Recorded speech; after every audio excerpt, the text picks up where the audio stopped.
All right, guys, we're back right at the stroke of 9:46 Gospel time. Takes exactly 3 minutes to get a cup of coffee, now that you know, in case you were wondering, from our machine.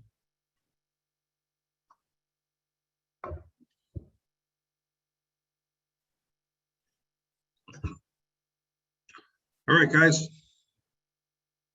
share with me your limiting beliefs. What did you guys write in part A?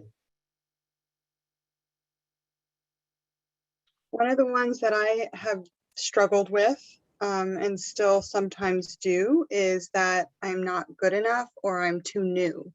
I don't have the knowledge yet and the experience.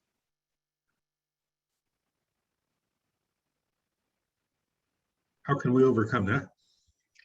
I found that buddying up with more experienced agents has been a tremendous help, and I gain my own experience with them, but also am able to learn from their experience. Very good. I like that. Partnering up. Right? Half of something is better than all of nothing. Oh yeah, especially when you don't want to pick up the phone. Right. I know when I was a new agent, I got the listings where, you know, the easy ones, the first ones, my best friend, my mom, right? Those people, those were good. But the first few strangers that I actually did listing presentations for, I didn't get those listings because I wasn't experienced enough to overcome the objections that were presented. Had I been on those listing presentations today, I would have got them all, or a greater chance of getting them all, because I knew how to converse and I knew how to. Now I know. Then I didn't know. But had I brought an experienced agent with me and was willing to share, I probably would have gotten more business and learned more.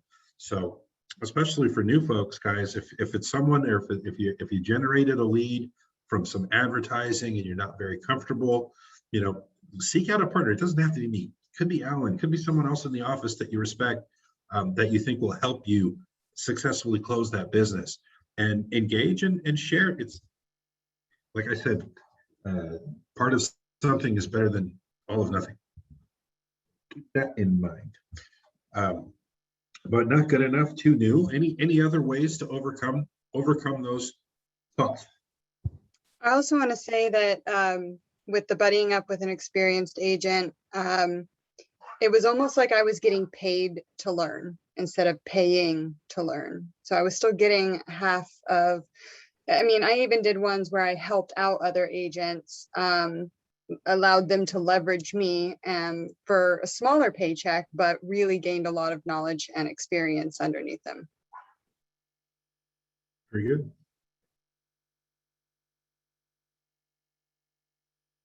If you're not good enough at something, how do you get better at it? Practice. Yeah, practice. So if there's some aspect of your presentation or your call or your diction, whatever it is, you can practice and you can get better. You're in control of that, absolute control of that, right?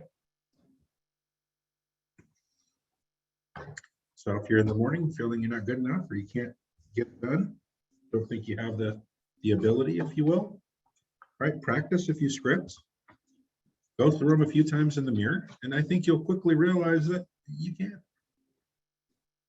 You can, right? And the more you practice, the better you get at it. All right. Any other limiting beliefs that we wrote down? Hi. So I wrote about my accent. I am a bit worried about my accent when I talk to people, because I don't think I have an American accent. So I have more of an international accent or something. So I think that is one of my biggest limiting belief, that of course stops me from approaching people or talking to people. Do Yeah. you find people have a hard time understanding what you're saying? No, actually they don't. But I think it's just in my head, that if I talk, then someone on the other end who won't understand me, but it has never ever happened. So I think it's just in my head or something. Yeah. Okay, and it is, absolutely. Well, how can we help you overcome that, right? Yeah. So I think it's more about practice and just talking to more people, so that I gain that confidence, and I get the proof every single time that yes, people are understanding me, and I am getting through them. um, I guess that's how I can fix that. Right, you talk to people, they understand what you're saying, right? Yeah. So they do have an understanding. Mm. Maybe if we spent 10 minutes practicing before we start, it'll help with your dialogue and Yeah. becoming clearer, maybe. But Yeah. I thought you spoke perfectly clearly. Awesome. That's I great. had no problem understanding a word you were saying. That's great. Can I add something? Hey, good morning, everybody. It's Rich Good Tran morning, here. Hey, Rich. Mark, how you doing? Doing Yeah, good. I think your accent, I think the accent could be of great value, actually. A lot of people, mainstream America or whatever region or community you're in, the accent is actually quite valued.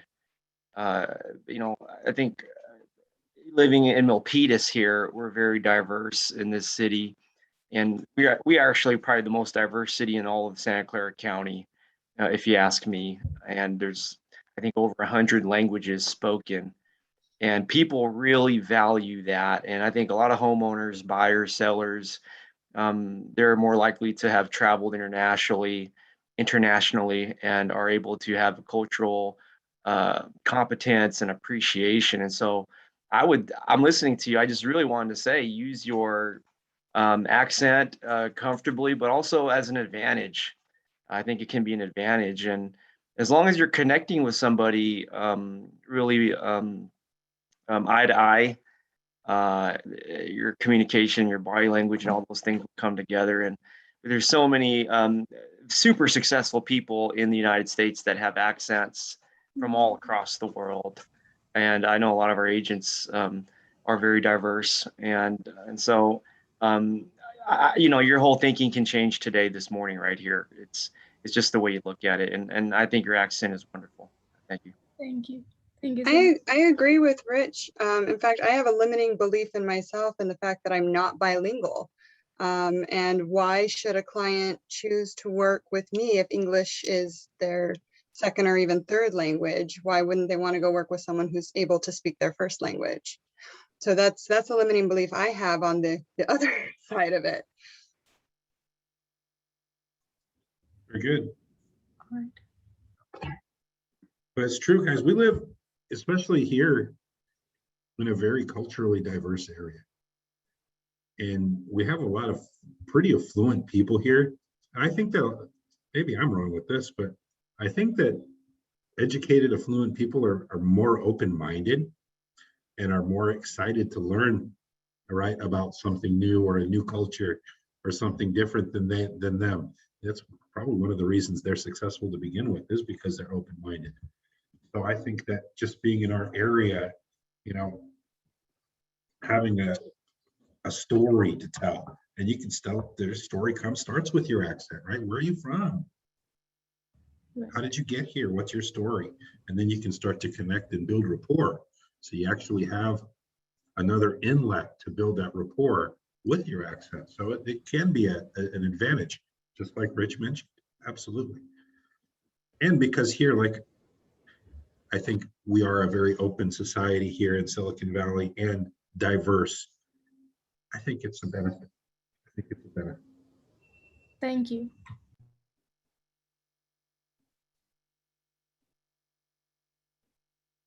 And Melissa's very valid, also limiting belief that maybe it's holding you back.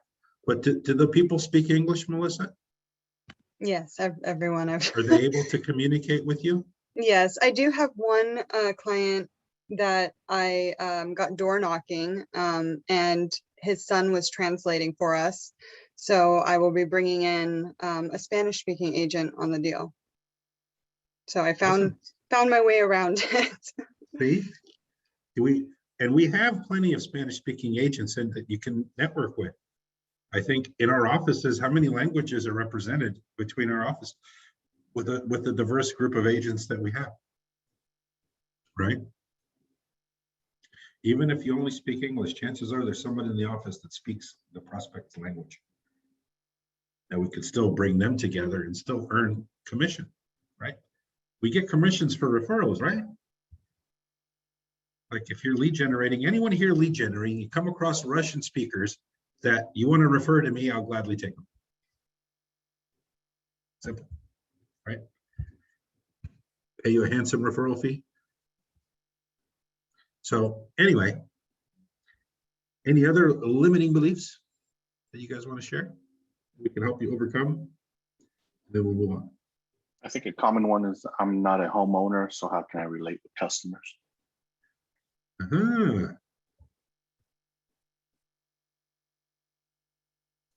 So because you're not a homeowner, you're not able to sell homes to other people or help people buy and sell homes. Is that the thought? Yep. Okay. Is it important to be a homeowner to be able to help negotiate a house? Do you have to own a home? You don't have to. No. For the first 3 years, I sold a house without owning one. I sold homes without owning one. It was actually one of my top goals, though, was to get to be a homeowner.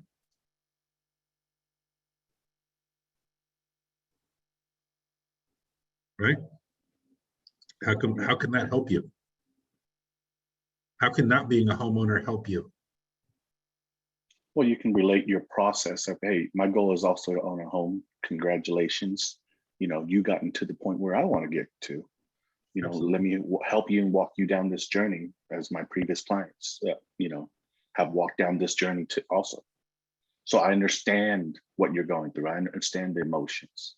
That's it, right? You can empathize with people going through the process because you're going through the process yourself. Right? If you're not a homeowner, I guarantee you're shopping for a house every day. Every day I open the MLS, I'm a homeowner, I'm still shopping for a house. Right? If you come across something that's too good to be true, my ears and eyes are always open. So you can empathize. If you're not a homeowner and your goal is home ownership, that's something you can, you know, you're searching the MLS for others, you're also searching for yourself.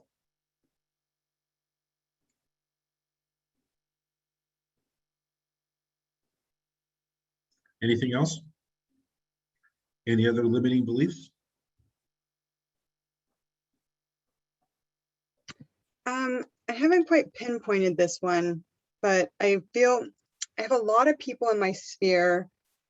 Well, though I guess I don't know if they're outside the sphere, used to be in my sphere, that are years and years ago in my phone. And when I was trying to do D2, I found myself really putting up a block of calling these people. Part of it is I know that my intention of reaching out to this person, whether I say it to them or not, is to make that connection for real estate for business purposes, which gives me kind of this, I don't know, a bad feeling like I'm being fake or I'm being deceptive, I guess, in a way. And I don't really know what the limiting belief is around it, but I just feel really uncomfortable calling someone I haven't talked to in 5 years and trying to act like there wasn't actually an intention there to get business from it. Okay. Is that really necessarily a bad thing if you do have intentions to get business? Are those your only intentions? Well, I actually had a good experience, but I called someone in my phone that I didn't remember who they were, and that's what the conversation was about. Okay. Hi, I'm going through my contacts and I have your name and number here, but I can't recall how we know each other. Do you have a few minutes that we can figure that out? And then, you know, you go down like, where did you work? Where are you from? Like, what school did you go to? Until we figured out how we knew each other. And, you know, at the beginning of that conversation is, I said, my name is Melissa Embry. I'm a real estate agent. It's a possibility that you know me as Melissa Haro in my previous work as a model. turned out it was a photographer in New York who had just moved to LA who was planning on buying a house next year. So it ended up being a good thing, but I felt really uneasy calling and almost feeling, I don't know how to explain it. Like I said, I haven't quite pinpointed. It's just a weird emotion around that. Okay. Well, I mean, can we have multiple intentions when calling folks? Yes, absolutely. Okay. So can your primary intention be just to reconnect with someone that you haven't talked to for a while? Yeah. And then maybe as a side benefit or other intention of getting business from them can kind of creep through? Yeah. How can we make it so it's not so obvious? Yeah. Well, that's kind of the thing. If someone called me I haven't talked to in 5 years, I think my first it would be like, wow, I'm great. How are you? Why are you calling me? Why are you calling me? Well, I have a name in the phone book. I need to understand who's in my phone book. It's interesting because I'm a real estate agent. I kind of align my goals around how many people I have in my database because I rely on those folks for business and actually for referrals. So that's one of the reasons I'm calling, is to see if I can rely on you. And ladies and So what gentlemen, I that's do. why we have scripts. Yeah. Beautifully said, Mark. So that way, you know, it's not necessarily an obvious thing, but it's a subconscious thing. And also a lot of the things, you know, we mention in conversation, casual conversation, and you've heard me probably talk about the law of reciprocity before, right? If you want to give someone or express something to someone, the best way to do it, or to get them to ask you a question, is to ask them the same question. By nature, the likelihood of them reciprocating that is very high, right? If I want to tell you about my goals and dreams, and my goals are, you know, to sell X number of homes, and I'm going to need their help, you know, to get a referral, I need to get them to ask me the question, Mark, what are your goals? Mark, what are you up to? Mark, how's business? What's new in your business? Right? So the best way to do that is to ask the question of them. So what business are you in? Right? What do you, or is there anything I can do to help you achieve your business objectives? Right? And then you're going to that reconnection call. I just try to get, you know, I pride myself on helping my database achieve their goals, and whatever I can do to help people progress in their lives, I do. So just calling around. I have a lot of engineers in my database, seeing if, you know, how things are going. I just talked to an old friend. He got laid off. Are they hiring at your company? Do you get a referral for bringing people on? I have a great high-level engineer looking for work. You know what I mean? So you're just kind of connecting people, and you're helping people with their problems. And then hopefully in turn down the road, they help you with yours. Sure. Well, I want to Everyone add to understand that. how that works? Rich? Yeah. I really like that one. This question that's being posed right now. It's the kind of the, oh, hello now, like, you know, the 5, it's not talking about 5 years. But, you know, thinking about it is, you know, they always say it's better late than never. And, you know, 5 years late is better than never. You know, when I'm reconnecting with somebody myself, you know, maybe I went to school with them when I was in my 20s, or I went to high school with them and they're still in the community, and now I might be doing real estate. And so it's, you know, there's always going to be a situation. So I want to suggest, you know, to assess the person, assess their family. You know, you might see them on Facebook over the years, but never really pinged them. You know, just understand, like, if they got married, or if they had kids, or if they bought a house, or they bought another house. And so when I reach out to somebody for whatever reason I have, you know, I try not to make them feel like I haven't been keeping up. And so I'll say, hey, it's me, Mark, here, just calling to check in. I'm here in the community, and I just, you know, I really been following you for the last few years, and congratulations on getting married, having kids.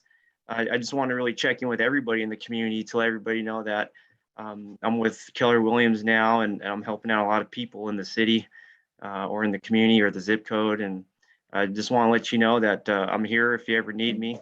that's better than nothing. And you know, you can hand them something rather than reach. It doesn't feel like you're reaching in their pockets.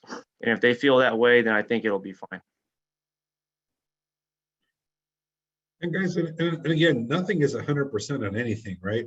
Are you call people? Could someone get offended or upset? Yeah. Does it really bother? Does it really affect your bottom line in the future? Right. So even if you upset somebody, get them. Not your problem.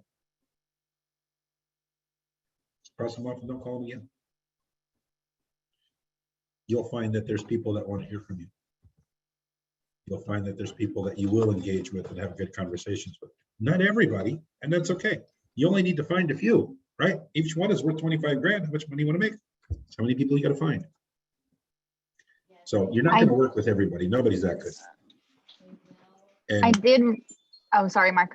go ahead. I please, just wanted to say I did run across connecting with people like super long time ago, especially like people in high school, which has been 20 years plus. Anyways, so I would even send them a text and say like, hey, how you doing? Like, it's been a long time, my fault. Like, how are you? You know, and even just saying that, like taking ownership of, man, I haven't talked to you in like forever. That's my fault, but how are you? And that kind of breaks the ice a little bit. At least I feel, not trying to be like apologetic, but kind of, you know, just at least taking responsibility, like why I haven't been in connection for so long. And then it kind of just makes me feel a little bit better. I've already like said I'm sorry for not being in contact, and then kind of moving forward, it just breaks the ice, at least for me. And then the conversation moves pretty smoothly after that. I like that. I like that very much, right?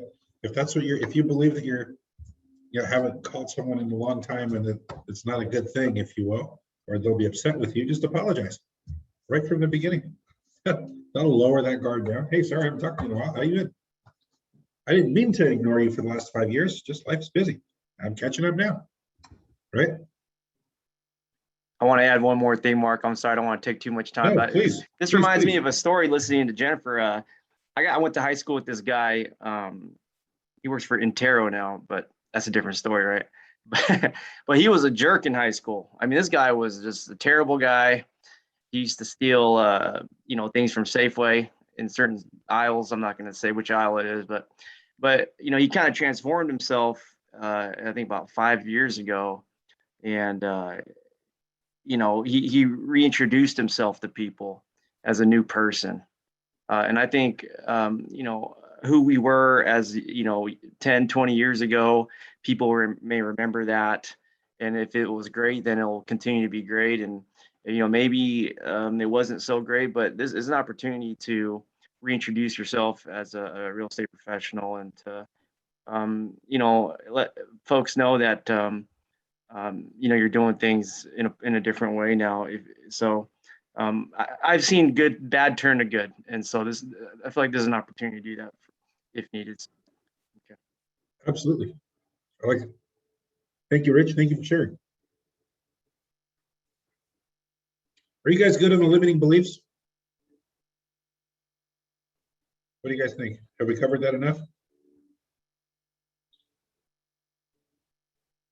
Are you guys comfortable with overcoming your limiting beliefs? Yeah, I think it's just, even for me, just take a deep breath and go for it.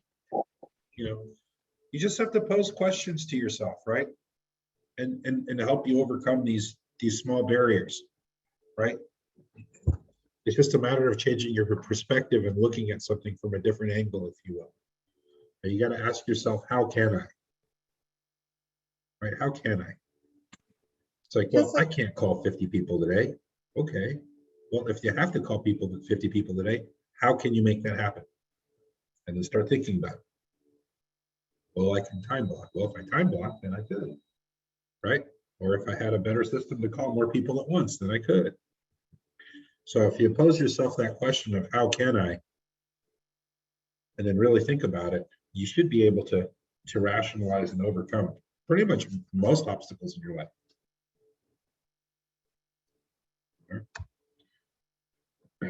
And a lot of the the limiting beliefs that I heard from you guys could definitely be overcome with just confidence and practice. Confidence and practice and understanding the scripts and what to say and how to say it will get better and better and better.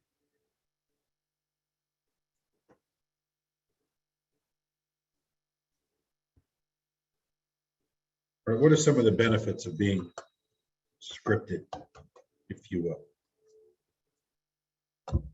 Right, if you're scripted, you should be more confident. Should allow you to stay focused on the conversation and in the moment. And it allows you to stay consistent. Right, communication isn't about what they think they're saying. It's about what someone actually hears. So when you're scripted, it allows you to rehearse your responses and deliver a powerful message in a way that customers will best understand it.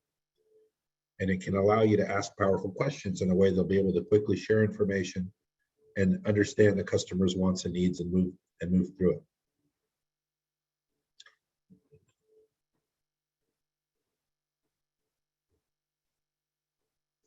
But at the end of the day, it's important to be, and if not maybe word for word scripted, at least have an understanding of the way that, the conversation's going to go. Right? What do you say when someone tells you no? Do you just take that as a no? Or do you overcome, or do you try to turn that no into a yes? And then how many times? The answer to that is salespeople that you're going to be in this business is yes. You know, people are going to tell you no all the time. They're going to tell you no once, most of the time. They'll tell you no twice, more times. You want to give people at least 3 options to say yes.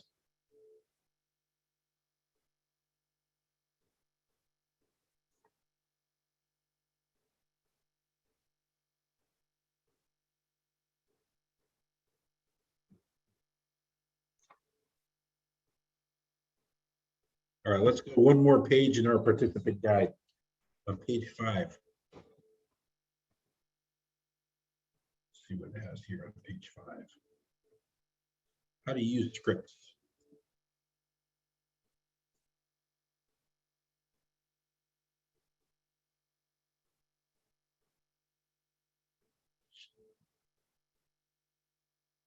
Oh, there's a video.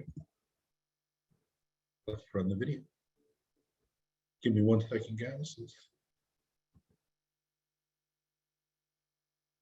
Share sound. All right, I'm going to run this. If you don't see a video, you don't hear anything, scream and yell. Otherwise, I'm going to assume you guys are hearing and moving forward. Here we go.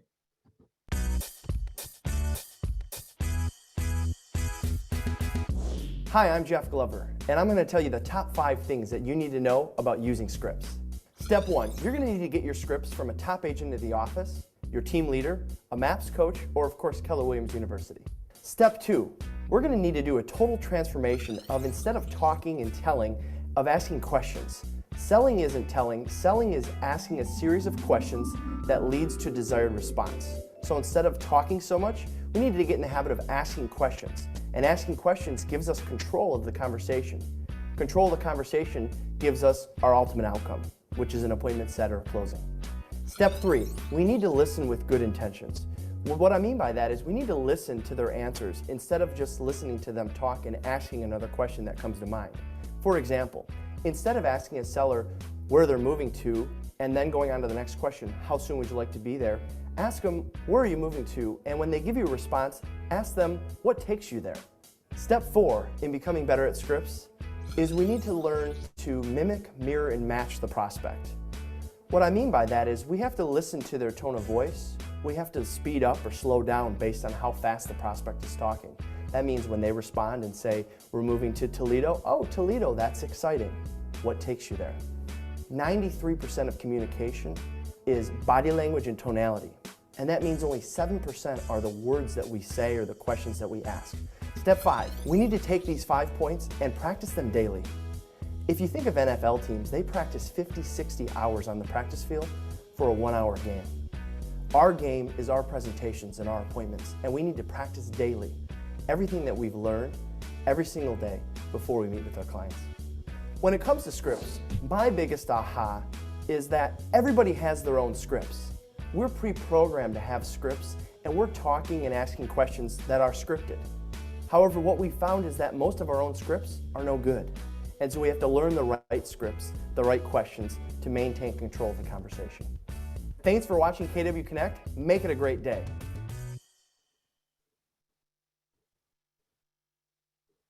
Yay. What do you guys think?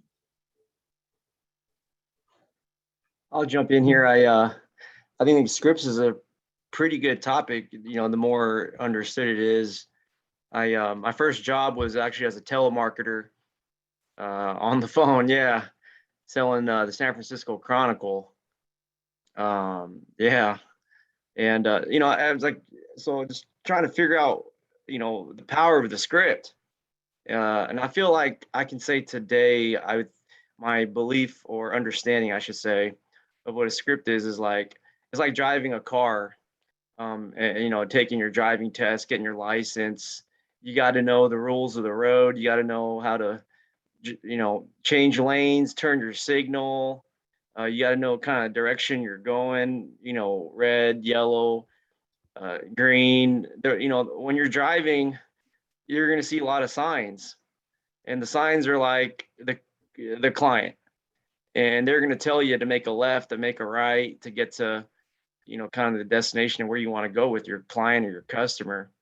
And so as a driver, you're prepared with seeing the, you know, white lines on the road, the crosswalks, you know, no parking and all that stuff. And so I feel like that's the script. But as the person behind the script, you know, you got to understand, if there's a car driving slow in front of you, you got to slow down too. Or if you see a school bus, you got to stop. Or if you see a crossing guard, you know, you got to stop, and you got to know when to go. And I feel like the script really, you know, is sort of like that, where you see things on the road, but there's moving things that you always have to adjust. And your client is like that moving thing. You got to keep adjusting. And as you're comfortable with your script and you're comfortable behind the wheel, the more and more you do it, the better you are sort of going through the script, responding to your customer, your client.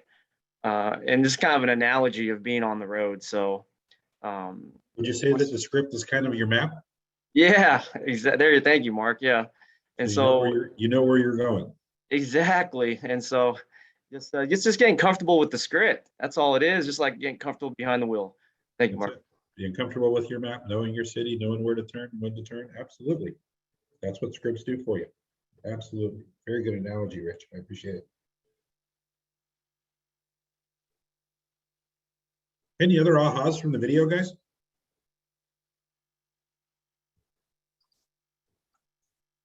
I think with the practice and the script trainings, it reminds me of like some sales methods of like AAA.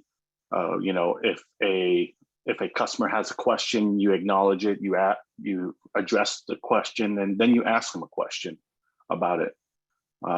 Or like a customer has a statement, and you acknowledge your statement, and then you ask them, you know, kind of elaborate on what they're talking about on there. So scripts does offer a foundation of how we conduct ourselves in a conversation or a sales conversation. Yep. Very good. What do you guys think some of the benefits are of asking questions versus telling people things in a conversation? Well, for one, you learn about them. Yeah. And for two, you can almost do like help them self-discover. By asking questions, you can actually help them answer their own questions in some cases. Gets them to think of a different perspective, right? Exactly. Guys, who's in control of a conversation? Hopefully us. right? But who's like in an interrogation, who's in control of the conversation? The one who asked the questions. Right. One who's asking the questions. My opinion, when I'm giving a presentation, that's going really, really, really, really well if I'm not talking very much. The more my prospects talk, the better my presentation goes. That's why I get worried sometimes when I ask you guys questions and nobody talks very well. You know, it's really interesting. My very, very first acting class, I was 12 years old, and they were talking about networking, and they said, if you want to be the most liked person in the room, ask everyone else about themselves. And at the end of the party, no one will know anything about you, but they will think you're the most amazing person ever, because everyone's favorite subject is themselves. Absolutely. Absolutely true. Without a doubt. Absolutely true, without a doubt. So our job is to uncover, right, and to solve a problem. In order to uncover and solve the problem, we need to identify what that problem is. The only way to identify it is to ask questions. Ask questions so we can pull the pieces of the puzzle together and offer our solution. Right? You don't know if you can't be the answer to anyone's prayers if you don't know what they're praying for. So you got to ask the questions to see what's up. How about tone of voice and body language? You guys think about that? That's huge. Even when on the phone, they can't see your body language or if you're smiling, but it really comes across different. If you have your good posture and you're smiling while you're talking, it makes a huge difference. You guys ever heard of a term called mirroring? Mirroring your prospects when you're talking to them? So basically, the premise is you kind of mirror people to get on the same page. And then once they're on the same page, then you can start making changes and they'll start to change with you and get because they're on the same page. Like, for example, if you're talking to a prospect and they're sitting back with their arms folded, right? And they're concerned or maybe totally put off, if you will, initially. You'll never sell something to someone if they're sitting back with their hands crossed like this in their conversation. This is a very closed pose. Very closed pose. So how do you get someone to get out of this pose? Break that down. Right? Well, the first thing to do is to get on the same page. So you mirror. And you also sit back with your arms closed. And then once you're on that same page, then you can slowly start to open up and uncover, open your arms and get more comfortable. And you'll notice that the other party will start to also relax and open their arms and get more comfortable. And then you can start your process of convincing them to do whatever you need them to do. But the first thing to do is to open people up, right? So you mirror. Get them on the same page. And then you can open them up. And this is skills. These are sales skills. And they're all very, very, very learnable. They don't absorb into you automatically, however. Things that you have to practice and practice and practice. And the more you practice, the better that we get, right? All right. Would it be safe to assume that a strong script, if you will, would be to have a very compelling series of questions that we want to ask people? Yes. To make sure that we have an understanding, right?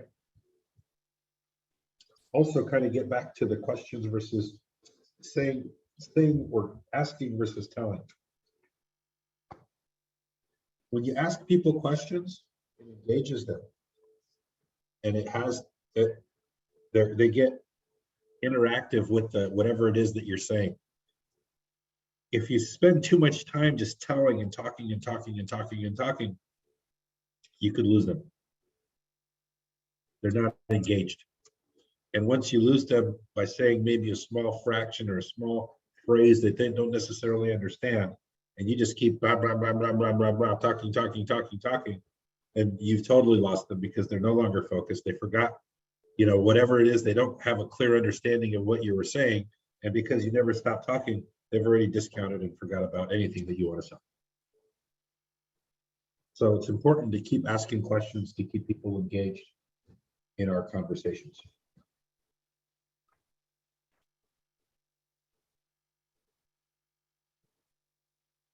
All right. So the best way to memorize a script really is to have a series of questions in your mind that you know that you have to ask to get through whatever presentation or prospecting that you want to achieve.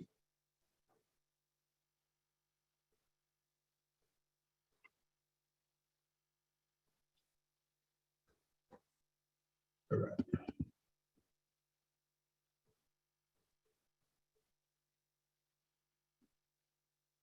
That's it, right? Memorization and practice lead to the internalization of scripts. The more you say it, the more you do it, the better you'll get at saying and doing.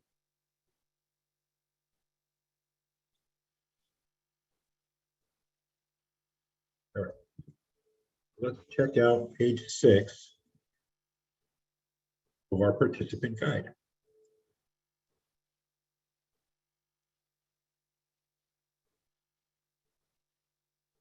All right.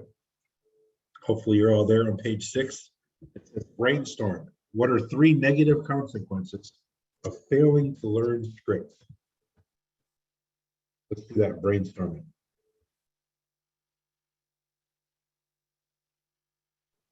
What are 3 negative consequences, guys, of failing to learn scripts? What do you think? Just kind of like blumbling. I don't know, like word vomit. Word vomit, Babbling. mumbling, babbling. Anything else? We call mumbling and babbling, we'll call that ineffective communication. Right? You're saying words, but they don't mean anything. Having more fear, you're just afraid they're going to ask something you don't know the answer to, so you're kind of leaning back instead of leaning in. Fear of not knowing the answer. You will appear like you don't know what you're doing. You have no confidence in what you're saying. Yep. If you're not scripted, you could be less confident. Absolutely. How about one more? Rabbit trailing and going off topic. Going off topic, yep. Who wants to go on 3-hour listing presentations? Not me. All right, we want to keep our presentations effective. Maximize the use of our time. All right, we want to make sure that we stay on topic and we get through what we need to talk about with our prospects, depending on what our conversation is.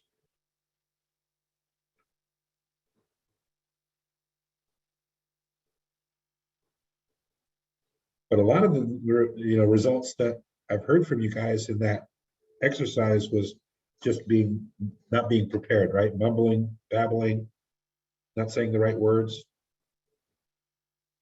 and not having confidence.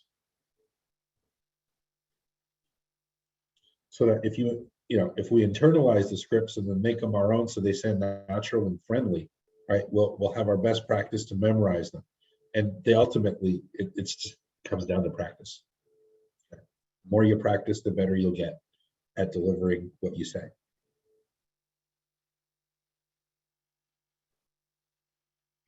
But it's a mindset issue. And the sooner that you guys get through that, get on the road to memorizing your scripts, the more effective you'll be. And the sooner you will get through being a rookie, if you will, the experienced agents in no time. Right. So how do we memorize these scripts? How do we internalize them so we can get really, really good at them? All right, step one, read it. Read the first sentence of the script out loud 5 times. Repeat the same sentence 5 times while smiling. All right, then read the second line of the script out loud 10 times while smiling. And then say the script from memory. Recite the first 2 sentences 10 times with a smile.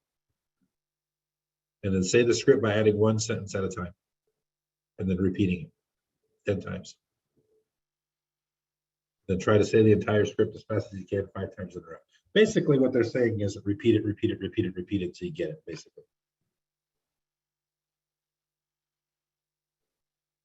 When you're practicing, guys, you want to make sure that you read it out loud.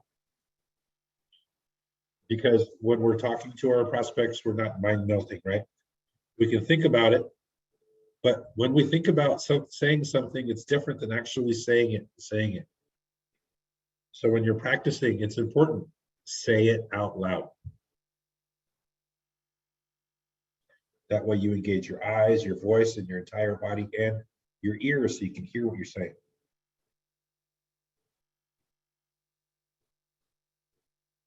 You want to say it with a smile. You'll notice the difference in your tonality when you're saying things while you're happy or smiling.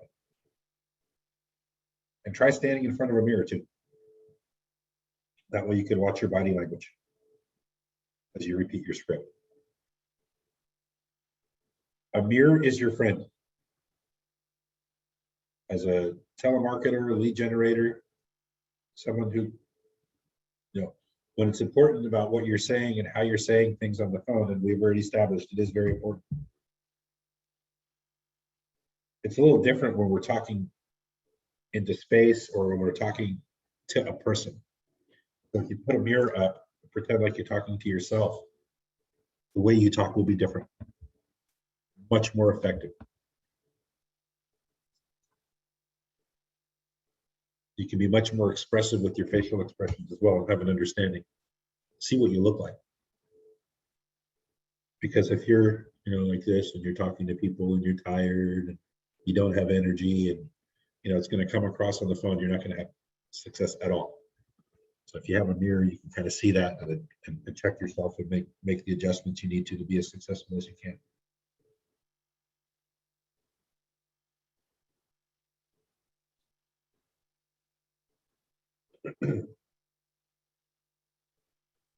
So it's a 6-step process, guys. Shall we model and go through it with one of the scripts in the script book?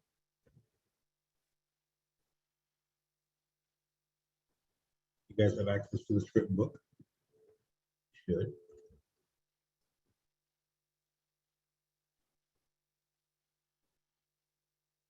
If you go to your participant guide, right, page 7 will have the process. Right, read the script, repeat it, read it, and say it 3 times. The 6 steps you guys see on page 7.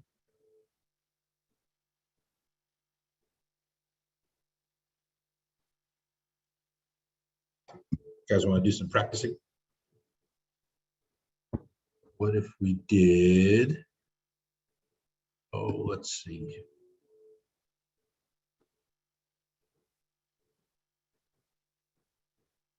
Let's see if we can put you guys all into small groups so we can work this script role play. Oh, how do we do breakout sessions? Jackie, are you still with us?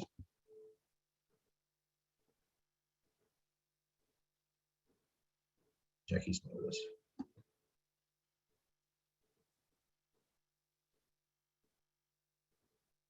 All right, bear with me just 1 second, guys, and I will figure this out.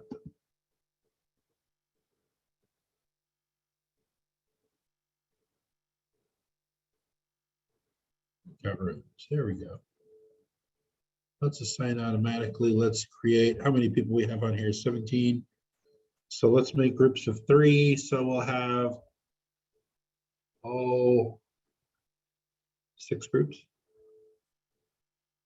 All right, guys, I'm gonna break you off into 6 groups. Hopefully you'll have at least 2 people in the group. Most of you will have 3 people in a group.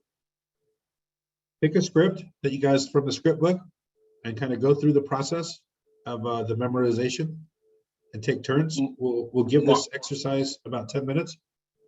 Anyone have a question or concern? Yeah, the script book, where people are asking where the script book's at. Where is the script book? Okay, the script book is in your Ignite toolkit.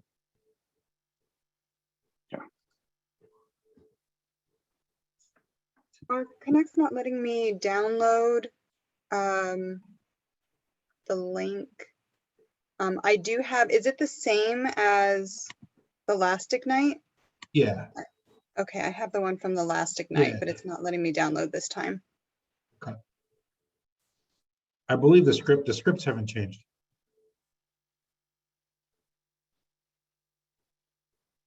Scripts.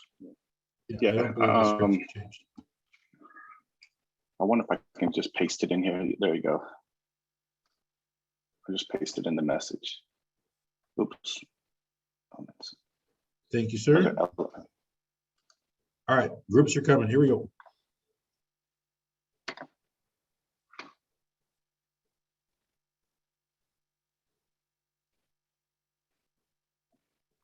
I just pasted in the message. There you go.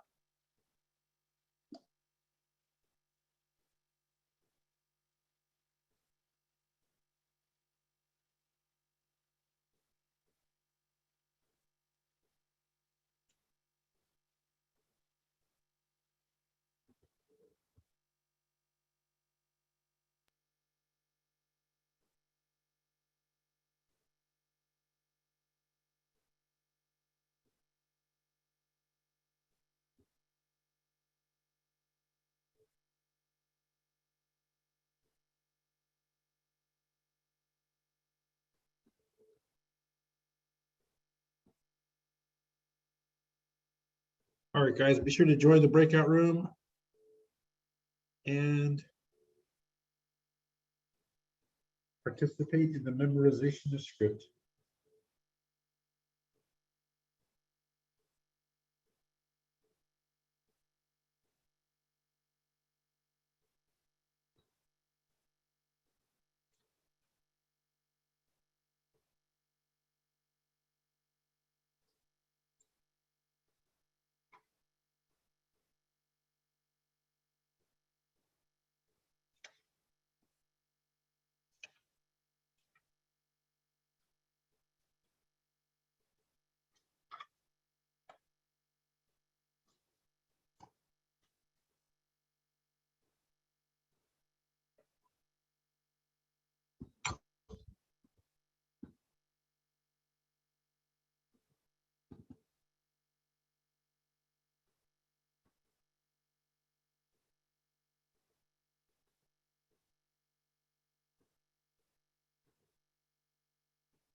Nice. I know we're all high achievers here. So I was expecting you guys to come back and start scripting me, convincing me to sell my house. No? Okay. We'll work on it. We'll work on it. All right. Let's get back into our presentation here.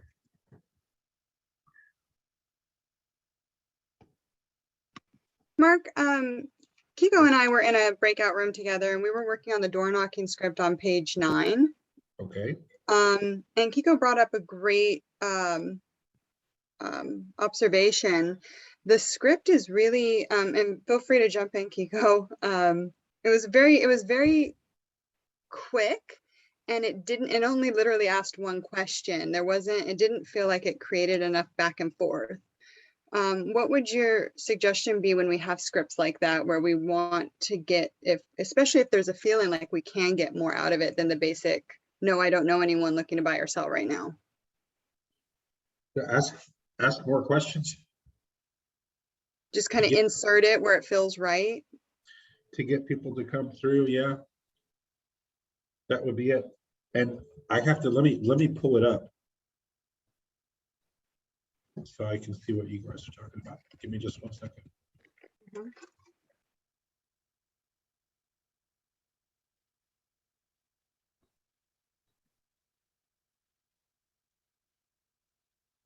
I'm assuming, yeah, the script should be the same from before. We used the book that was put in the chat. So I don't know if it's the same or not.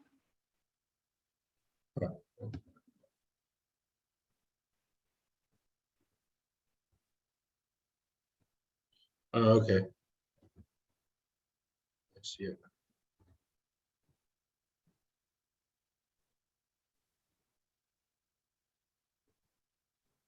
Okay.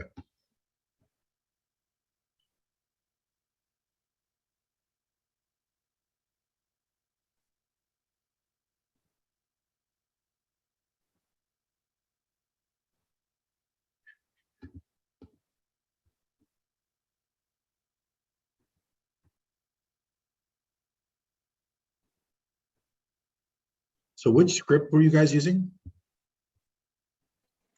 The door knocking script? Yeah, on page 9. Yeah, it's not coming up for me for some reason. I could share Yeah, screen. Just go ahead and share with me the script. Oh, just like read it? Okay. Yeah. Hold on. 1 second, exit full screen. Good morning, I'm Melissa with Keller Williams, and I wanted to take a moment to introduce myself. I'm walking through the neighborhood to pass around a little information to everyone and to ask if you know anyone who's looking to move into the neighborhood that I may help. Helping people with real estate needs is a passion of mine, and I want to help more people. Do you happen to know anyone who's looking to buy or sell a home or invest in real estate? If you think of anyone, please let me know. I appreciate you thinking of me for all your real estate needs. Thank you very much for your time. All right.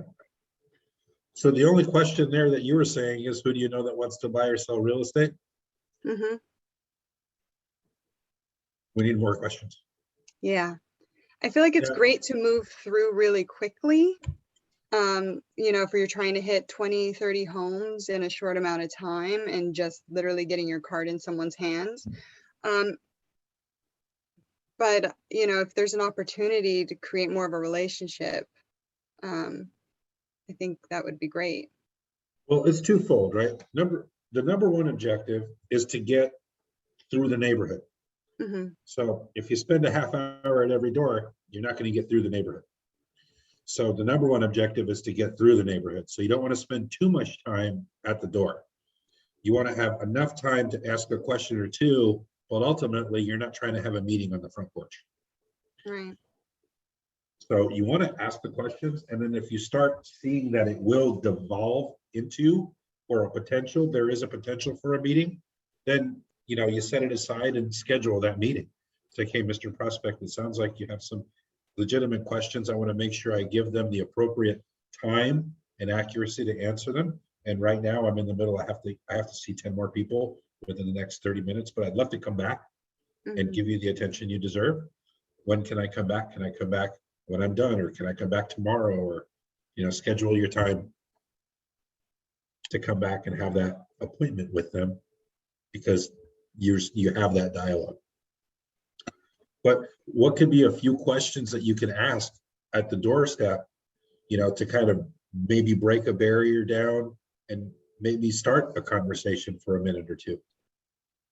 One of the ideas I had is in the material that because she says right there at the beginning that I'm passing out some information to the neighborhood. That information can be stats of the area. And then that followed up with that question: did you realize that the median home value in your neighborhood is this? And then let them kind of either be surprised or not be surprised about it. The few times that I have done it, that usually leads to them saying, well, what do you think my house is worth? which gives me the ability to say, well, I would need to see it. Let's set an appointment, and we can do a full analysis on your home. Very good. Yeah, first question on that is, why do you ask? Why do you ask? Just want to know. I just want to know. Okay. Are you thinking about moving in the next 3 to 6 months? No, no. Okay. I just want to know what my house is worth. What do you love about this neighborhood? Yeah.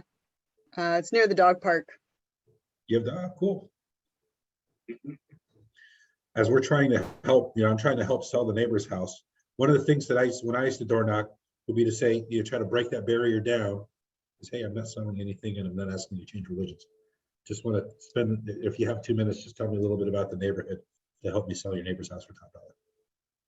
Yeah. Why do you love living here? What is there anything around here that you would recommend for a new neighbor to do? And just kind of break it down, ask a couple of questions, and then, do you know anyone else that wants to buy or sell? Or do you know anyone that wants to be your neighbor? You have a great opportunity. Have you ever had a chance to pick your neighbor before? You never do, right? You just kind of get stuck with what you have. Well, right now, we're selling the house next door. This is your chance to pick your neighbor. Who do you know that wants to live next door? See if you can incite that conversation. But you don't want to, like I said, you don't want to be there too long. So a couple of questions, break the barrier down, ask for the business, ask for the referral, and then move on. Always, oh, sorry, I forgot the number 3. So ask for the business, ask for the referral, and then always do something to strengthen the relationship or excuse to come back again down the road. If you're engaging someone for the first time, offer to put them on your mail list. Hey, one thing I do for my friends, family, and people who would like to hear from me is I like to, every month, share the value of your home with you via email. So every month you'll get a report with all the homes that sold in the neighborhood. You don't have to worry. You don't have to call the signs. You'll get it in your email. You see the sign on the lawn, it's in your email. Would you like that? What's your email? You get their information, get their permission. Now you added them. If they don't have an immediate need now, or they don't know someone now, if you at least get their permission to communicate with them, right, then you've grown your database and you can possibly have business from them in the future. Put them in a command, you put them on a smart plan and let the system take over, right? There's 2 things we're looking for. We're always looking for now business, but we're also looking for interesting people to add to our database so that we can sell them a house later. So always think about that when you're engaging. All right. Kind of coming down to the wire here. We already did this one. I think we're at the recaps for the out portion already.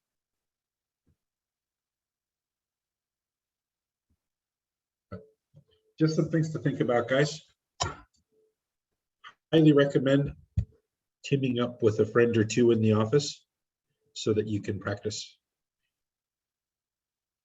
Schedule some time with your practice partners for maybe 15 minutes in the morning and time block it for your lead generation, because lead generation is everything in this business, right? Time block it, 15 minutes of practice, and then spend the next hour conversing with people about their real estate needs and their lives. You should learn to love catching up with your friends.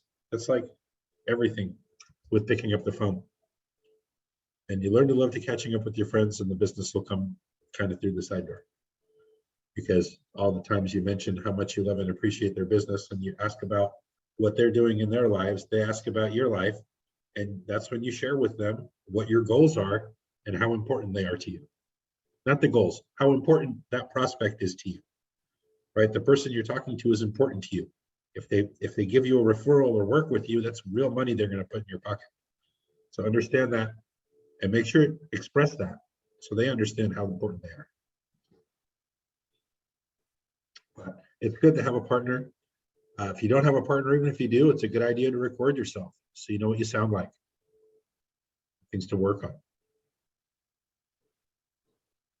Started playing tennis with a new guy. He just picked up the game, and he's picking up very fast every time he records himself and watches himself. He's very dedicated to improving. So within 6 months, I could actually play with him without feeling like I'm playing with a beginner, because he's recording himself and he's constantly training and getting better and better.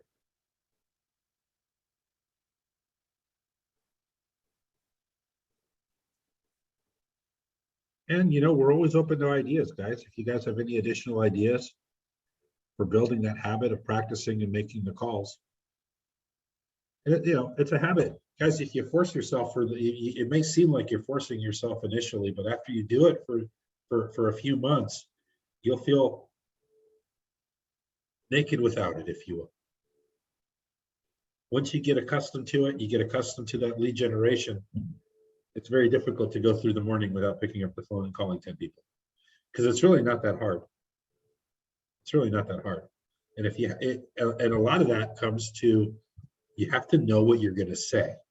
If you know what you're going to say, it makes it really easy to pick up the phone and express that.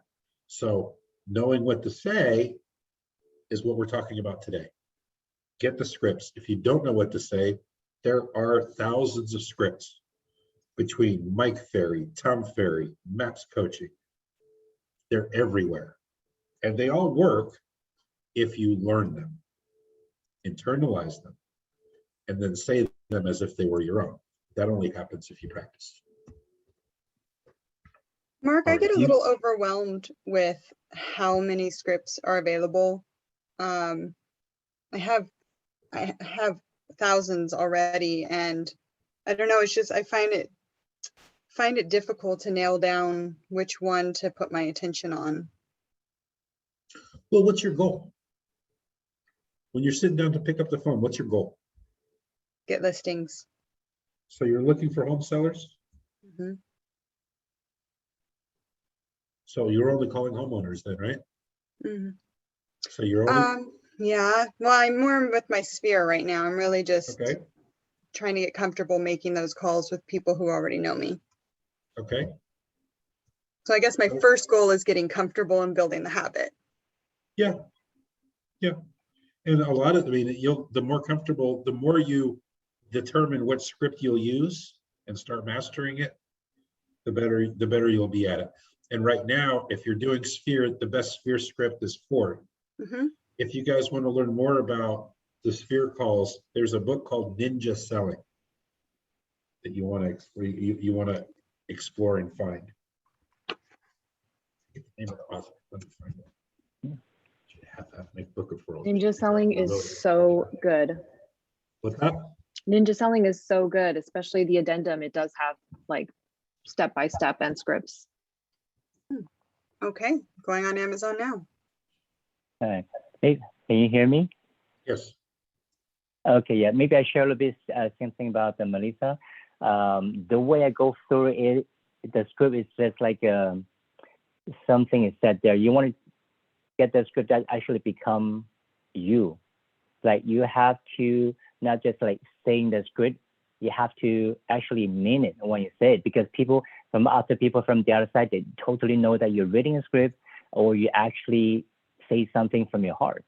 So I would say don't pay too much attention to which word you use, but for me, it's like the meaning of it. The meaning of the words is such and such and such, and it will become you using your language to speak it to the other customer, and they totally will actually know what you're meaning. As most people say, like only 7% the things actually communicating by the words. A lot of things actually your tonality or your body language. So if you just selecting some script might become you. You practice it more, you become you, and when you say it loud, and the other party will you will get it. And also the most important things probably if you want to get over the hump is the way I use is the attitude. So you at the beginning, at least when you go to knock on the door, you don't mean to my goal is to get a listing. So if it goes too far away, too far with the reach, and if something's too far away, you get scared. And what I learned from Tom Brady, probably the most famous quarterback, he never think about I'm gonna win this game, and when he's in the game, he think about what is my next move is. Then what's the next move? Which game time I'm doing? What the next move is, and you do one at a time, eventually you will win the Super Bowl. You eventually will get the listing. That's the thing. So what I'm doing is, like, usually I see the new customer, I never think about listing. At the beginning, I'm thinking about I'm connecting to this stranger, or if you will talk to your friends been a long time ago. Hey, I just want to say hi. How's you doing? Everything okay? And maybe at the end, hey, I'm doing real estate. If you need something, let me know if I can help. And I find out it's a lot easier for other parts to observe. Say, hey, this guy, actually this lady, want to reach me for connecting with me.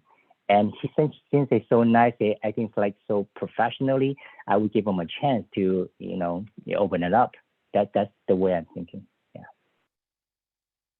That's great. Thank Thank you. you, Calvin. Thank you, Calvin. I think you like make the it. Tom Brady thing. That's so right. That's it. You want to, make those small wins. I like that very much, actually. So if your goal is to get listings, obviously that's the ultimate goal, but we have to find a benchmark on the way to the listing as your goal for that call or that door knocking or whatever prospecting that you're doing. Right? I'm looking for a seller, or I'm looking for a listing appointment is on the way there. But what do you have to do to get a listing appointment? You have to be introduced to more homeowners or more sellers, right? So the goal of the call is, well, I need to, if someone wants to sell a house, it's one thing, but really I'm looking to find more people that want to sell their home or are concerned about the value of their home. So then how do you address that? It's like, hi, Mr. Prospect, one of the services I provide is a monthly market analysis. Comes in your email every month. Is that something that you would find valuable? And if it is something you'd find valuable, do you know anyone else who would benefit from this service? Any other homeowners? You have any coworkers? Look around to your left or right. Guy to the cubicle left. Does he own a house? No. What's his name? Great. How do I get a hold of him? And just go A through. question about ninja selling. Yeah. For those who have read it, is it sufficient to do Audible? Or is this one of those ones that you really need to sit down and read because it has scripts and things in it?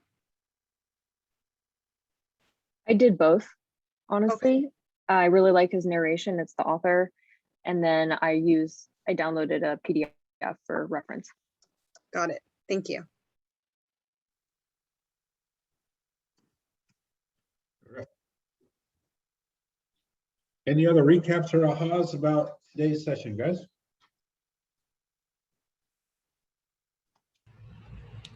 It was Before great. we wrap it up, Jennifer, please. Oh, no, I'm just saying that it was great. It was a great session today. Thank you. Well, thank you Had for an joining us. aha. Yeah. Please. Thank Everyone's participation. I've done Ignite. I think this is maybe my 4th time now.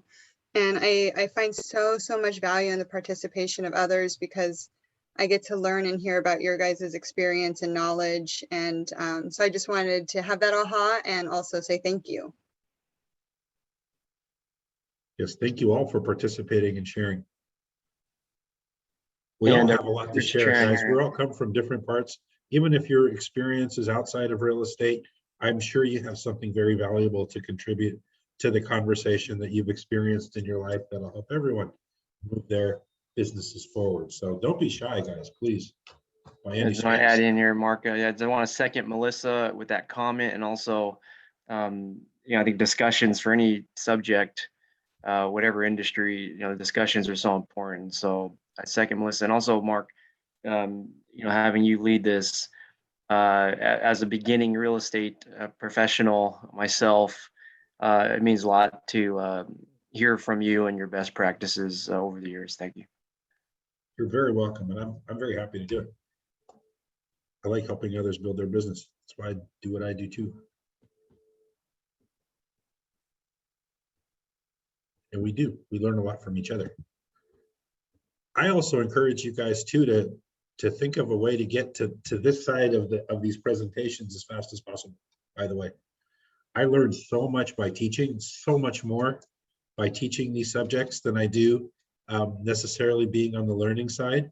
Me personally, I struggle with ADHD. So on the learning side, it's real easy for me to intend to learn and participate in the class. But as things go, a lot of times my mind starts to wander, but I can't do that if I'm teaching the class. If I'm teaching the class, I have to stay focused. Otherwise, we'll all be a bunch of cats trying to be herded, right?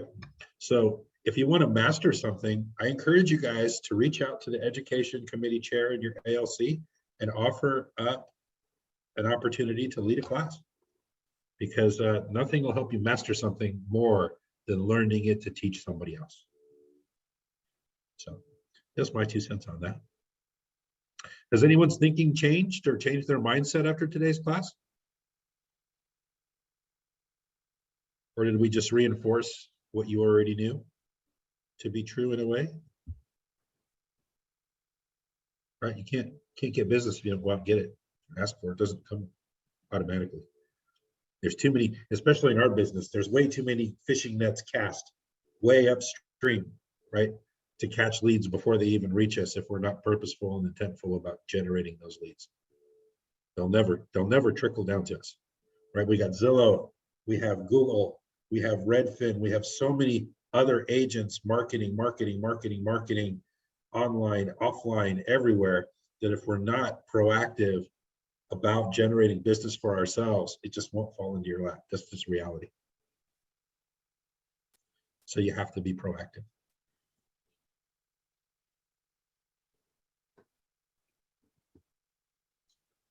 And we do that with our success habits, right? Getting back to the basics, right? We want to make sure that we're growing our database, adding people to the database. If you're worried about bothering people, trick yourself into doing something to make it seem like it's not a bother. Whatever you have to do. If you go to Starbucks, drop $100, get a bunch of $10 gift cards. Now your goal is you got to get rid of these $10 gift cards. You can only get rid of them if you talk to somebody about real estate and you have a good conversation with them. So now your mission is to get rid of these 10 gift cards.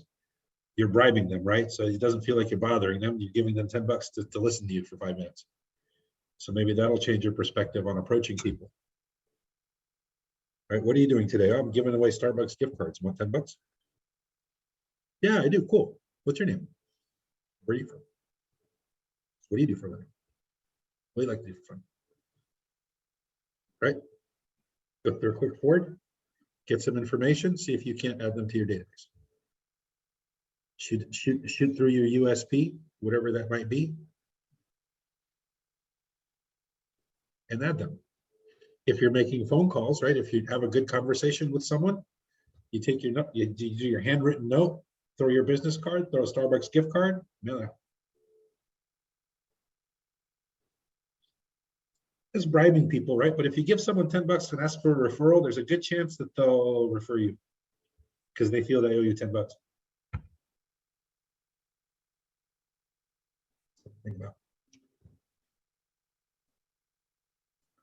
And then don't Mark, forget to pay the. There's a question in the chat. Uh-huh. How do you ask for contacts, addresses to send them handwritten notes? Well, you need an excuse to get their address. If you have a, hey, I'm looking at this $10 Starbucks gift card. I want to send it to you. What's your address? Ask for it. I did a raffle. You can do a raffle. You want to send them an invitation to something? Say, okay, we're having a client appreciation party. Love to send you an official invitation. What's your address?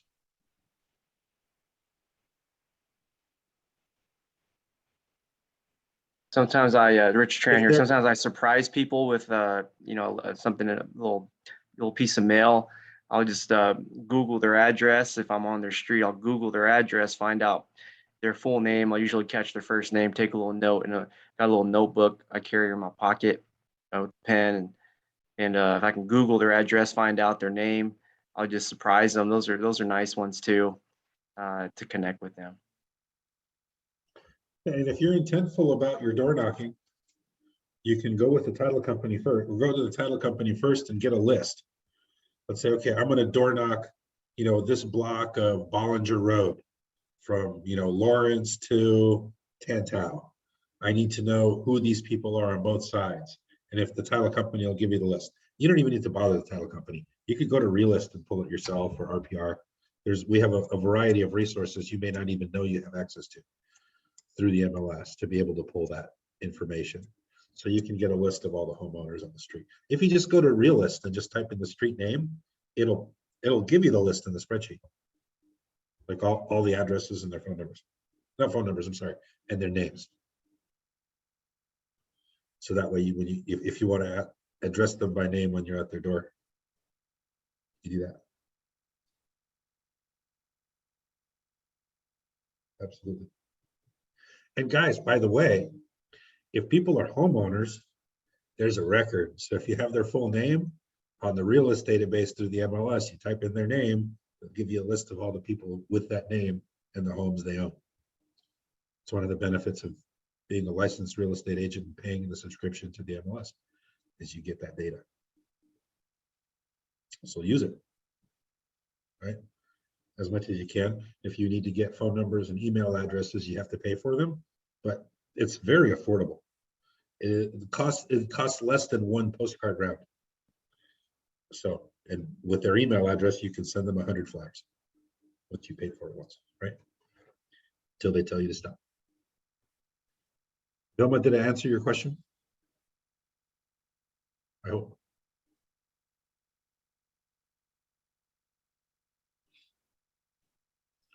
So if they're homeowners, just look up their name, you'll find their address. Send them a note. You kind of need to generally know where they are though, like what county they live in. Or city, that'll help. And hopefully their name is not John Smith. Then you could have a few options to choose from.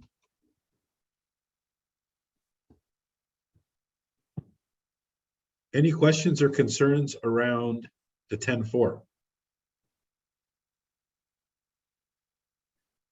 Are you guys taking action to add contacts every day?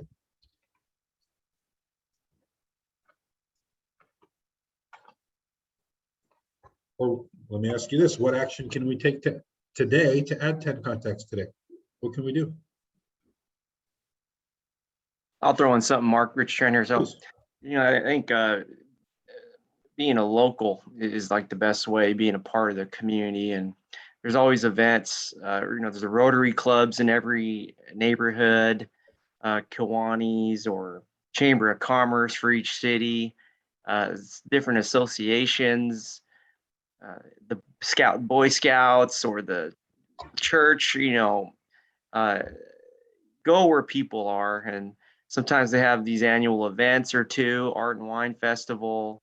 Those can be great ways to have people see you in person. Very good. Do you want to be a yes person? Do you want to go to this party? Yes. You want to go to this event? Yes. You want to go. The more parties and events you go to, the more people you meet, the greater likelihood you'll have of meeting someone that has a need for your services. Or that Girl Scout cookies might help you. Yes. What's that? Maybe partnering up with some Girl Scout cookies, tabling outside of Safeway, that might work. Sponsor them, Yeah, that too, right? If you have a Girl Scout or you have some Girl Scouts, say, hey, tell you what, I'll buy 5 boxes, but you throw my business card in every other box you sell.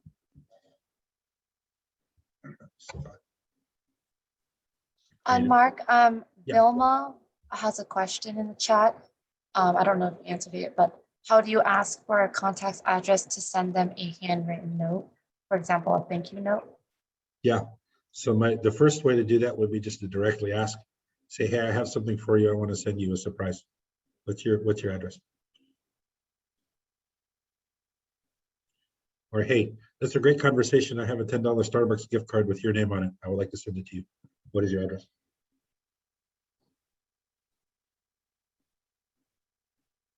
Yep.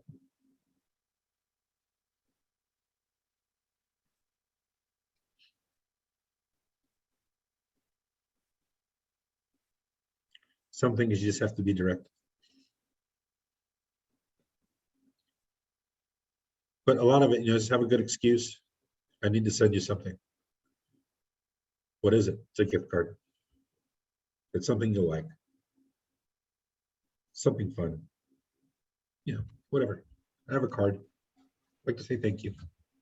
Facebook tells you everyone's birthdays if they Does put it? it Yeah, in it does. there. And I find that being really like, oh my God, I didn't know it was your birthday. Happy birthday. I'd love to send you something.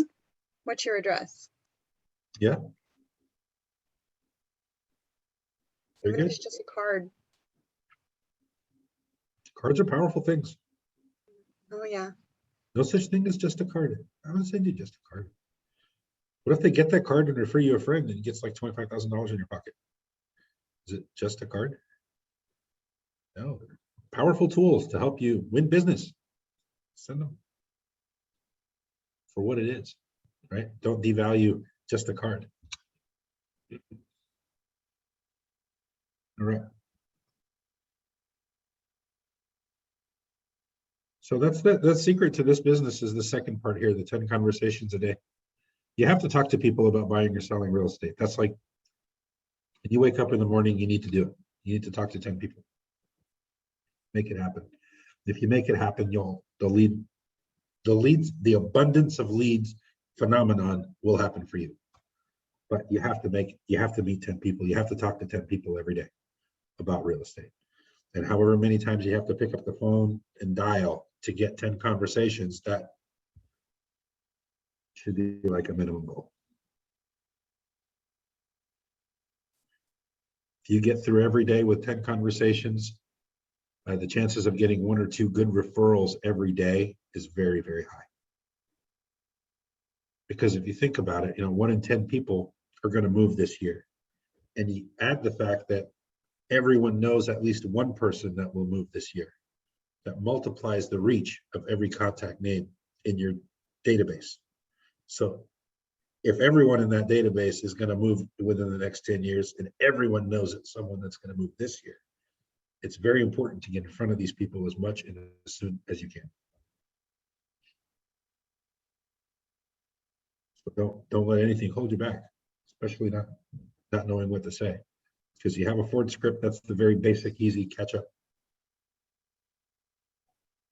And try to get through. And these conversations, again, they're not 30 minutes long, they're not an hour long, they're 5-minute quick. If you see it going to the 30-minute or 45-minute version, that's a great sign that they need to schedule an appointment with you so you can set that time aside and handle their situation and give it the attention and effort that it deserves. Right?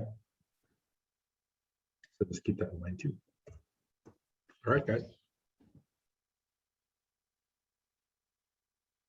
Hopefully we've learned something today. We want to get some scripts in our minds, help us lead generate, help us uncover motivations, help us identify objections and close deals, and then also speak in terms that customers understand and build confidence. There's a couple more questions in the chat, Mark. Yay. All right. Question: what next when the lead wants to list her home? Well, you sign the listing. Well, there's a long checklist. I think that answer is a little more than we have time for in this specific session. But Harish, I'd love to talk to you about that and solve that for you, so we can talk offline about that. But yeah, when the lead wants to list their home, make sure you schedule a listing appointment. Want to go out there and take a look at the home, evaluate it, make sure it's a good fit for your business, and come to an agreement on price and commission. Mark. Yes, sir. I had a listing, ready to go for, but then, I talked to Hilda. She gave me a reference to who to get the help from, and I did. And she was just charging for a 25% commission. I agreed with that. Then what happens is that the lead who I was talking to mentioned to me that how do I, who will pay for the staging and other stuff? And because of that, I think I lost it. And when I asked the person who, Hilda referred me to, and the person was not ready to, help on that side because I cannot, afford to pay for the staging, whereas the other, agents could do it because they can do many things because they are expert in the area. So in this kind of cases, we can, generate leads and everything, but we need to know what to do when a buyer wants to buy a home and a seller wants to sell a home. And if we do not know the process further by generating leads, I don't think I can get anywhere. I see. So we need to help you with the secondary level, right? Once the lead is generated, how to bring people through the process of buying or selling a home. Well, number one, you're doing the right thing by attending the Ignite sessions, because next week especially, we'll have more situations and courses about developing the right scripts and strategies. Remember, the Spark session is the steps necessary to get you to that first appointment. And then the element section is going to be more about how to, I think more about what you're asking, right? How to convert those appointments into clients, and then how to take them to fulfill their desires down the road, right? So I would recommend you continue with the Ignite coursework, the Ignite courses through this week, through the rest of the series. And I think that your question will be answered. If we're looking as in terms of like, hey, Mark, I have listing appointments now, I need some help, give me a call offline and I'll be happy to walk you through those next steps and how to get people to hire you to help them. Okay. Absolutely. All right. Thanks, Mark. My pleasure. Anyone else have any questions, concerns for the good of the order before we wrap this up for the day? Is our homework just the 10-4 and script practice today? Yes. Okay. 10-4 is always homework, even after Ignite. It's every day. I just wanted to make sure there wasn't extras involved that I wasn't aware of. Yes, there is. You have to get a listing appointment between now and Monday. Okay. Got it. That's your homework. Or find me a buyer that wants to work with you and only you to help them buy their next house. That's hard right now. Is it? Finding the buyer is easy. It's finding the buyer a house that's the hard part. No, finding the buyer that stays loyal is hard, Ah, especially when they want to write with the listing agent because they think they're getting a deal. yeah. It's an issue. How do you overcome that one? Buyer broker agreement? That'll help, right? If you get people to sign with you, to commit to you, then they can't, it's harder for them to go around. What else? Is there a script for that? And if not, can we write one? Yeah, there is. There is a script for that, actually. I think it's in the script book, how to get people to sign the buyer broker agreement. No, not that, but why they should be working with the buyer agent instead of trying to go with the listing agent because they think they're getting a deal. Right? Okay, well, let's talk about, we can talk about that another time. I don't know how much time we have today, but that's a very good question, right? How do we instill their loyalty, and how do we convert them to working with us and only us and not the listing agent? That's something to definitely think about, because that's this issue that you're going to have, especially if we're working a lot of open houses, a lot of consumers that go to the open house deal, right? They want to subvert the buyer's agent, go directly to the listing agent. Agents that are working hard for their client's behalf, obviously, all of you guys will be working hard on your client's behalf. If you're expecting multiple offers, you shouldn't be writing a buyer's offer at all. Nothing says you can't get a referral fee and refer them to another agent to write, which is the right way to do it. But the easiest way to get sued is to double end transactions. it's not necessarily always a bad thing. I don't want to scare you guys away from doing it, because it's sometimes very beneficial and can work well, but not always. And one of those, if a property is hot and there's a lot of competition for that property, that is a definite reasoning to back off and not represent a buyer, because you want to give your seller every ounce of attention and intention of getting them the most money possible. And when you take a buyer on, that buyer now has insider information. It changes the dynamic, and it can't hurt your seller, because the desire to double end it may cause agents to not call people back as diligently as they should. And then you can miss out on situations. I had 4 on my listing that wanted me to write for them on my own listing, and that's exactly what I did. Is I referred them out. Yeah, you did the right thing. Conversely, I mean, if there's a buyer that you want to represent them, well, then you can't present all the offers to your seller. You have to bring in your team leader, whoever that might be, or the broker, me, or another agent, senior agent in the office, to take over the presentation of the offers to the seller. Then you can represent the buyer. But me personally, I mean, when the seller hires me, that's my job. My job is to the seller. I am absolutely loyal to them. That is my extracting money on their behalf is my #1 objective. And I make it very, very clear to anyone coming to me. It's like, yeah, no, if I'm writing the offer, I don't write offers below list price, because I'm not wrong about pricing. That just is what it is. I can understand another agent making an offer below list price. They'll justify it however they want. We can negotiate.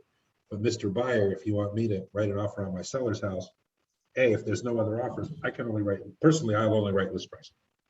If you want to pay the list price, we talk about it. If you want to pay less, then you need to find someone else. Because I told my seller, this is what his house was worth. What kind of an asshole would I be bringing him an offer for less? Right? Mm-hmm. Like, I got him to sign my listing agreement based on the listing price. They said the house is worth this. I can't bring him any less. Look like an asshole. I didn't write for any of them, but I followed up with all of them, and then had the realization that they want me to help them find the place, but they're going to do the same thing with the next place they want to write on. Go directly to the listing agent like they did to me. So then I'm like, am I spinning my wheels with them? Or anyways, that's another conversation. And you are. And a lot of that is qualifying and understanding that you're not going to be everybody's agent, and be okay with it. Not every client's right for me. And if that's the process they want to learn from, sometimes people have to learn by doing. And hopefully maybe they'll come to the realization that I know what they should call me in next time. That's fine too. I had an agent come to me and say, why would you ever suggest someone work with another agent? I said, well, #1, they're not ready to buy on your terms yet. If they're not ready to buy on your terms, whatever it is that you're doing with them for the next 3 weeks is a total waste of time. They're not going to listen to you. They're going to write what they want to write, and they're going to lose. And to boot, they're going to blame you. And they'll write the winning offer with the next agent. So is it better to be this agent or the next agent? Sometimes it's better to be the next agent. So you do that with your conversations with the client. And if it's one of those people that are insistent upon that, sometimes it makes sense to kick them loose and say, okay, give it your best shot. Call me next week. And then follow up with them. It's like, well, you ready to buy a house, or you still want to keep shopping? Because they have to listen to you. They have to respect you. Otherwise, they're not going to write what needs to be written in order for you to win. It's just life. So you have to win that over. And with some people, they're just stubborn. And the only way they'll learn is when they stick their chin out and someone punches them across it and it hurts. Right? You stick your chin out when you write an offer. Then you move in when your mind and you're excited about this place, and then you lose it. That's like a right cross across the face. It hurts. So hopefully people get smacked a few times and they learn, then they'll listen. So sometimes it's better for them to go through that with somebody else first. So I should just keep following up with how their experience has been. Yeah. Have you written any offers since we last talked? How did that go? Why do you think that is? Why do you think it didn't win? And then eventually I have I told you so. Are you ready to work with a buyer agent specialist who can actually get you a winning offer? That's it. Got it. That's it. And a lot of it, you know, some just sharing your success and how you won for somebody else could convince them to do that.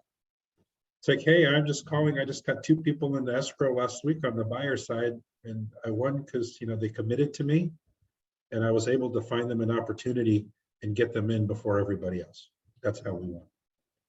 So if you'd like to be in that position, well, the first step is you have to make a commitment. You make a commitment to me, and I'll make a commitment to you. Right? But if you don't make a commitment to me, then I can't make a commitment to you. I have to work with the people that are committed first. So, all right. Well, thank you guys. Hope you guys enjoyed your session today. It's 11:30. Still got plenty of time in the day.